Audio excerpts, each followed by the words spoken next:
Hi, this is Krista Gibson with Growing Older and Wiser. The other day, a friend of mine who's experiencing some physical challenges as she's aging was upset, rightly so, and she said, she was crying and she said it shouldn't be this way. It wasn't supposed to be this way. And I heard that and I didn't get into it with her because that's one of the worst things to do when somebody's kind of not feeling very good is to try to make them feel better with whatever your platitudes are. So I don't do that. Um, but it really resonated with me and how many people I know, um, not all of them older, some not so old, but especially as you grow older, who say it wasn't supposed to be like this. The spouse dies. Well, no, we were going to travel. We were going to do all these wonderful things. Or, the money that they thought they hadn't saved, turns out it wasn't as much as what they thought it was. And now suddenly they have financial problems. Or a child dies, and I've heard, I don't know how many parents say to me, but it shouldn't be that way. I should die before my child. It shouldn't be that way. And I understand. I've done it myself. I have some physical issues and I'm like, it shouldn't be this way. I'm a good person. I think nice thoughts and I'm nice to other people. And why do I have to go through this? And what I'm here to say, because this is a common issue, is first of all, it's not, go ahead and say that because you need to get it out of your system. Go ahead and say it's not supposed to be this way. Go ahead and say, damn it, I don't like that this is happening. That's okay. Then I suggest stopping and do a rewind of your life and look at all the situations you've already been through in your life where you could say it wasn't supposed to be this way. Maybe you got fired from a job when it was totally unfair. Maybe you were passed over for a promotion. I don't know what, maybe you got an illness when you were young. Maybe you fell and broke your leg. Whatever it is, look at it and review it and say, okay, how did I handle that? At that age, did I say it's not supposed to be this way? Probably not. You probably just were like, well, okay, I broke my leg. I guess I have to do what the doctor says.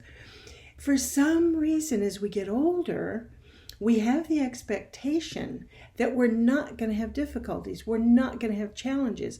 We kind of start to think our bodies are going to last forever. Well, newsflash, they aren't. And yes, some of us do better than others. I know people in their 80s who can walk in rings around me, and sometimes I get to feeling really badly about it. It's like, well, gosh, I'm not as good as they are, or I would be able to do that. It's like, no, I'm me, they're them.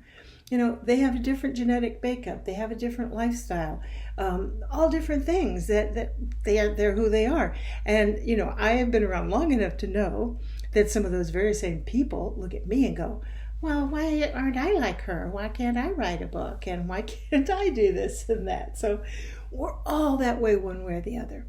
So number one, go ahead and feel it. Feel the disappointment. Feel the anger. Whatever feelings you need to feel. And if you need to write about them in your journal, draw them, dance them if you can dance, whatever.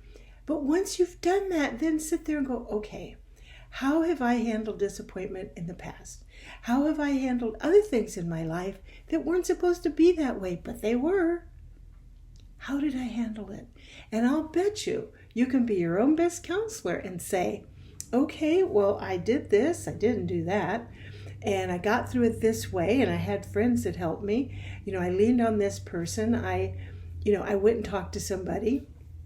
Whatever it is, there are answers for you in your own past. And I think that's the main message that I want to get across today, is especially as we grow older and we've had more and more life experiences, we can be our own best counselor because we know how we got through things in the past. Yes, sometimes more smoothly, other times with a bit of awkwardness. Sometimes we fell on our noses. That's okay. But we can look at it and we can go, wow, look, here's how I'm going to get through this. I can't change it. I can only work with it. That's the other thing is, if you can change it, change it. And if you can't change it, accept it and find a way to deal with it. Too often people want to change things that you really can't change at that point in your life. And I know people will say I'm being negative Nancy, but I'm also saying the truth. Anyway, for those things you can't change, then you get to the place of acceptance. This is how it is. Now what am I going to do with it? Now what am I going to do about it? I'm going to better my life the best way I know how. I'm going to look at my past and draw from that. I'm going to look around and see how other people are handling this same situation. I'm going to Google it, see what Ms. and Mr. Google have to say. Get proactive for yourself, and then do those things. Make a plan of action of how you're going to deal with it. And it's okay to have the days where, you just need to wallow in self-pity a bit. That's okay. Sometimes those days are the best, and by the end of the day, you're laughing at yourself. You're going, okay, all right, Krista, tomorrow's going to be a better day. Pick yourself up by your bootstraps. Quit watching Criminal Minds. I love some of those shows that people think are so horrible. You know why? Because the crook gets caught and the crook gets punished in the end. That doesn't happen in real life all the time. So when real life gets, the crooks are getting away with too much, I watch some of those thrillers and those police shows and that kind of thing, and where they catch their guy, I'm like, yes. It makes me feel better. All right, that's a little secret you didn't need to know. All right, there's my suggestion for you. If things are going in a way that you feel should not be happening that way, try some of those things on and see what happens. Have a fabulous week. Bye.